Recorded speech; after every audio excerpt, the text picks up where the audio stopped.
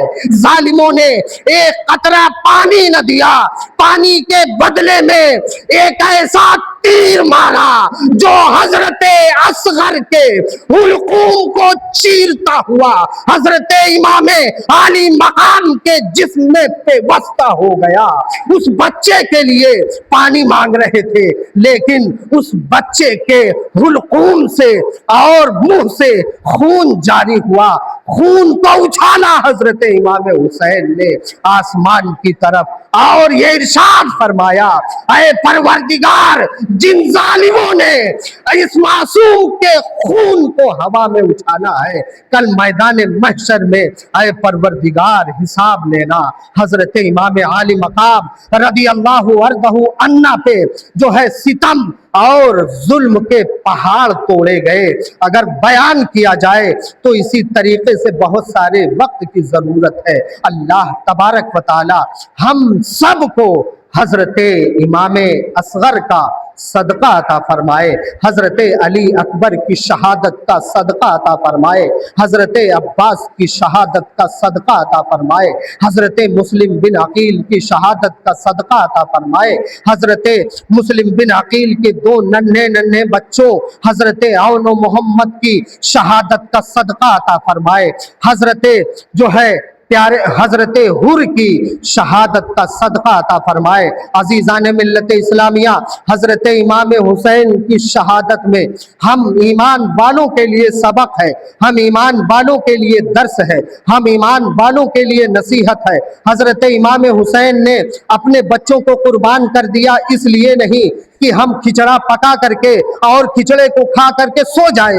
حضرت امام حسین نے جو ہے اپنا سب کچھ اسلام کے لیے قربان کر دیا، ایمان کی آبیاری کے لیے قربان کر دیا، ظلم کو روکنے کے لیے قربان کر دیا۔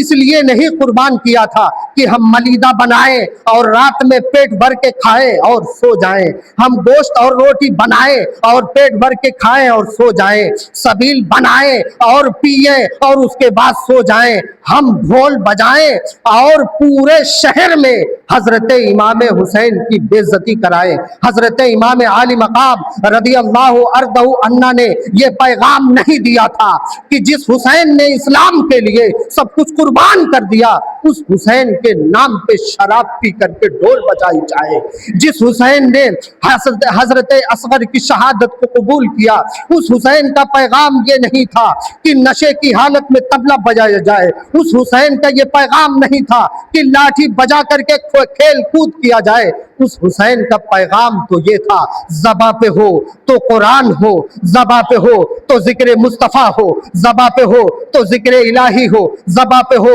تو اچھی اچھی باتیں ہو، زباں پہ ہو تو ذکر مصطفیٰ ہو، زباں پہ ہو تو ذکر رسول اللہ ہو، زباں پہ ہو تو اچھی اچھی باتیں ہو، زباں پہ ہو تو اچھی اچھی باتیں ہو، اور جو ہے اللہ کی عبادت ہو، مصطفیٰ کی باتیں ہو اور اچھی اچھی باتیں ہو جس سے لوگ نصیحت حاصل کریں۔ لیکن ہم جو ہے حسین کی شہادت کا جو مقصد ہے اس مقصد کو بھول بیٹھے ہیں۔ اللہ تبارک و تعالی ہم تمامی لوگوں کو حسین کی شہادت کا جو مقصد ہے اس مقصد پہ عمل کرنے کی توفیق و رفیق عطا فرمائے۔ السلام علیکم ورحمۃ اللہ وبرکاتہ۔